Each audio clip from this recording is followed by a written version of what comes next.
किसानों को अंतिम छोर तक सिंचाई के लिए पानी मिल सके, इसलिए शासन स्तर से सभी नहरों को पक्का करने का कार्य किया जा रहा है।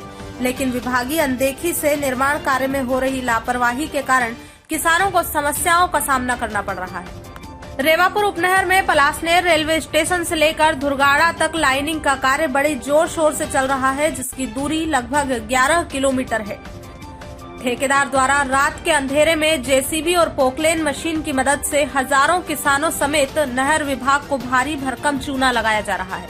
इस बड़े से कार्य में किसानों ने मीडिया को अपनी व्यथा सुनाई और प्रशासन से गुहार लगाई है कि किसानों की समस्याओं का शीघ्र ही निराकरण किया जाए। साथ ही ठेकेदार के खिलाफ सख्त कार्यवाही की जाए ताकि किसानों को नहर की लाइनिंग का उचित लाभ मिल सके। नहर के लाइनिंग कार्य में ठेकेदार द्वारा अपने मनमाने ढंग से नहर की खुदाई की जा रही है और मुरम नहर से निकालकर उसका लेवल किया जा रहा है। यहीं तक नहीं बल्कि किसानों के खेत में लगभग 10 फीट फसल तोड़कर जेसीबी और पोकलेन मशीन की मदद से नहर में मिट्टी भी डाली जा रही है। किसानों के खेत में लगभग 8 से 10 फीट गहरे गड्ढे बनाकर किसानों को अपूर्ण क्षति ठेकेदार द्वारा पहुंचाई जा रही है। गहरे गड्ढे के कारण किसानों को अपने स्वयं के खेत में आवाजाही करने में खासी दिक्कतों का सामना करना पड़ रहा है। दूसरी ओर ठेकेदार द्वारा किसानों के खेत में मिट्टी निकालकर विद्युत विभाग के खंभों को भी क्षति पहुंचाई गई है। नहर की लाइनिंग का कार्य एलसीसी अहमदाबाद गुजरात को ठेके पर दिया गया है, जिसमें माचक उपनहर, सोनतलाई उपनहर और रेवापुर उपनहर में काम चल रहा है। कुछ जगहों पर तो यह कार्य लगभग पूर्ण हो चुका है, जिसकी अनुबंधित राशि 42 करोड़ 48 लाख रुपए है। शासन द्वारा इन ठेकेदारों को इतनी भारी भरकम राशि उपलब्ध कराई जा रही है, जिसके बावजूद भी ठेकेदार अपनी लाखों करोड़ों रुपए बचाने में लगे हुए हैं। ठेकेदार द्वारा काली मिट्टी का उपयोग भी कुछ जगहों पर नहर का लेवल तैयार करने और उन्हें पक्की करने में किया जा रहा है। किसानों द्वारा बताया गया है कि इसी प्रकार से अगर लाइनिंग का कार्य चलेगा तो गुणवत्ताहीन कार्य होने से नहर वर्ष भर में पूरी तरह क्षतिग्रस्त हो जाएगी और किसानों को फिर से समस्याओं का सामना करना पड़ेगा। जी, आज ये नहर निर्माण हो रहा है, कहाँ क्या नाली खोदी गई, क्या अनियमितता है, किस किसानों किस प्रकार की समस्या उत्पन्न हो रही है, पूरा विस्तार पूर्वक बताएं। ये नहर पलासनेर स्टेशन से के केलनपुर, खावपड़ा, सुकरात और धुरगाड़ा तक इन्होंने दोनों साइड बीच नहर से, ये जो नहर के बीच में ना जो पोकलेन मशीन चली, करीबन 8-10 पोकलेन मशीन इनकी चली। इसमें से इन्होंने 8 से 9 फीट दोनों साइड लाल मिट्टी निकाली, जो मुरुम जिसको बोलते हैं, शोल्डर भरने के लिए। दोनों साइड शोल्डर भर लिए इन्होंने। दोनों साइड शोल्डर भरने के बाद जो गड्ढा उसमें होता 8-10 फीट बीच नाली के जो किनार में अंदर, उसको इन्होंने क्या करिए, साइड से मिट्टी जो खेतों किसान की बोई हुई फसल थी उसको उठा के इसको शोल्डर को बीच में लाके भरे, मट्टी काली मिट्टी को लाके यहाँ भर के। और इसमें क्या हो रहा है कि ये पूरी इन्होंने करीबन 8 से 10 फीट चौड़ी जो है पूरी नहर खोद दी। दूसरा खेत खोद के नहर में लाके इन्होंने मिट्टी इधर डाली है। अब ये तो गलत है, कोई ठेकेदार को इतनी तो मेरे साथ आने में वो नहीं है कि वो किसी के खेत में या कहीं भी कोई भी जगह पे जाके। लगभग कितनी गहरी? ये मेरे हिसाब से 10 से 12 फीट चौड़ी है और 8 से 10 फीट गहरी है। किसानों के खेत में से लाके मिट्टी डाली? किसानों के खेत में से मिट्टी लाके इन्होंने ये जो इसमें से जो मुरुम निकाली उसको लेवल करा, 8-10 फीट को लाके मिट्टी से लेवल करके इसको ऊपर लेके आए। क्या कहेंगे इसमें, क्या ठेकेदार द्वारा मतलब कमाई की जा रही है या क्या चीजें हैं, क्या किस चीज को? नहीं, इसमें क्या सीधा ये जो मुरुम शोल्डर जो अभी तक नहरों में जो काम हो रहा था, ये दोनों साइड से बाहर से अपने को इससे डंपर से लेके आ रहे थे, उससे ये दोनों शोल्डर भर रहे थे, मुरुम वगैरह लेके आ रहा। इनको क्या जो मुरुम का पूरा पैसा बच गया और दोनों साइड इन्होंने शोल्डर भर ली, यहीं से खोद के यहीं से निकाल ली। और किसानों को एक तो वो, और दूसरी समस्या ये किसानों के यहाँ खेत में जैसा ये प्लाट है, इसमें किसी के 2 हैं, किसी के 3 हिस्से हैं, उसमें जगह नहीं छोड़े जाने के लिए।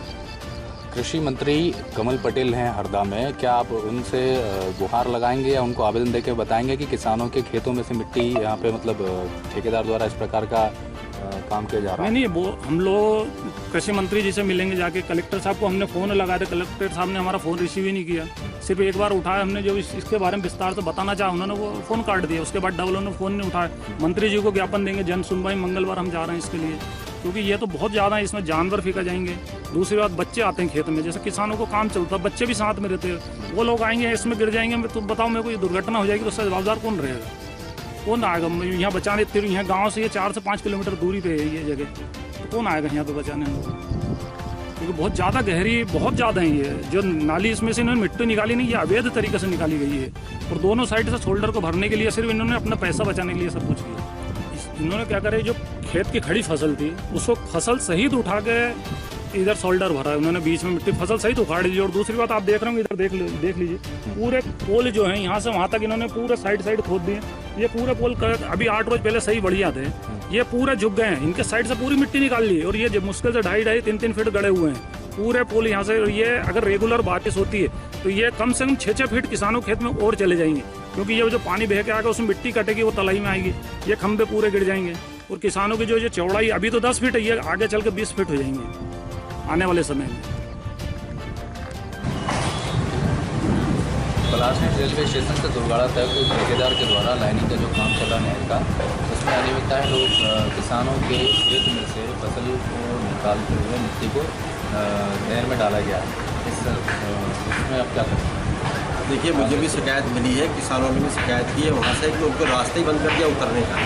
नाली इतनी गहरी नाली खोद दी है, साइड नाली का नाला खोद दिया है, उससे लोगों को खेत में जाने में भी तकलीफ हो रही है। ये बिल्कुल ठेकेदार ने गलती की है। इसकी मैंने भी दीक्षित जी जो ली है यहाँ के, उनसे बात की और उनसे बोला है कि इसकी जाँच करें और जाँच करने के बाद अगर ठेकेदारी गलती है तो उसको पनिशमेंट दें और लोगों को रास्ते बनाएं। ये उसमें दीक्षित को भी बोला गया है। और इसके साथ साथ जो उस पर कार्रवाई करना चाहिए शासन को, इस तरह की हरकतें नहीं हो, क्योंकि किसान के पास गड्ढा नाला खुद जाएगा तो आगे के लिए समस्या हो जाएगी बहुत ज़्यादा। खेतों का पानी, वो नाले का पानी चारों तरफ से आएगा और फिर किसी के खेत में से निकलेगा तो खेत को फोड़ेगा और इस तरह की बहुत सारी समस्या आएगी। बिजली के खंभे बगल में हैं, वो भी टेढ़े हो गए हैं, वो भी बताया गया किसानों के द्वारा, तो वो भी गिरेंगे और बिजली में फिर गिरेंगे तो करंट लगेगा, लोगों को तकलीफ भी होगी। वो तकलीफ को दूर करना चाहिए। इसके लिए मैंने भी कलेक्टर को लेटर भी लिखा है, इरीगेशन वालों से भी बात की है और उनको भी बोला है तो उस पर कार्रवाई करें और उसको ठीक कराएं, जिससे किसानों को तकलीफ नहीं होगी।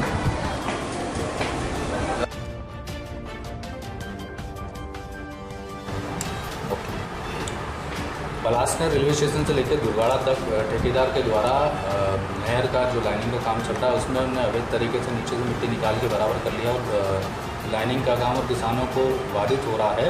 उस संबंध में आप ठेकेदार के प्रति क्या एक्शन लेंगे? वो मुझे भी जानकारी मिली थी कि उसने जो ड्रेन खोदी है वो साइज से एक्स्ट्रा खोद दी है और उसकी पीली मिट्टी निकालने का प्रयास किया है।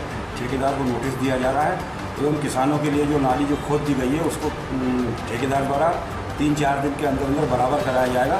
बाकायदा लेवल करने के बाद ही मतलब ठेकेदार को नोटिस देते हुए कार्रवाई करेंगे। मान लो विद्युत खंभे को झुक गए हैं तो ठेकेदार को बाकायदा कहा जाएगा कि भाई तुम्हारा मिट्टी खोदने से ये गलत हुआ, ये खंभों को आप स्ट्रेंथनिंग देना चाहिए।